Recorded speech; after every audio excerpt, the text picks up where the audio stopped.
এই আমি একটা एग्जांपल নিচ্ছি সিম্পল, যে মনে করো এদিকে একটা ভেক্টর আছে a ভেক্টর, এটা ইকুয়াল টু আমি বললাম 6 নিউটন, 6 নিউটন। আর এদিকে একটা ভেক্টর আছে b ভেক্টর, এটা ইকুয়াল টু আমি বললাম 6 নিউটন। এদের মধ্যবর্তী কোণ যদি হয় 60 ডিগ্রি, যদি কোণ 60 ডিগ্রি হয়, তাহলে দুইটা সমমানের ভেক্টর, তাদের যে লব্ধিটা হবে, লব্ধি হবে একবার তাদের মাস বরাবর। তাহলে এই কোণটা মাস বি কত হবে? 30। এখন দেখো যখন -b নিয়েছিলাম, -b বলতে এইদিকে -6 নিউটন। তাহলে এই a আর এই -b এদের মধ্যবর্তী কোণ কত হবে?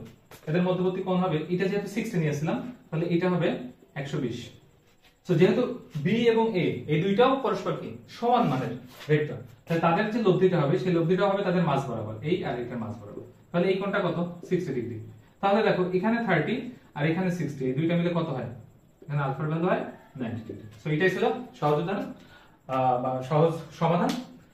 সো তোমরা যেটা করবা পরীক্ষার জন্য, যে তোমরা ডাইরেক্ট মনে রাখবা এটা, যে a + b = a - b, এদের মধ্যবর্তী যে কোণ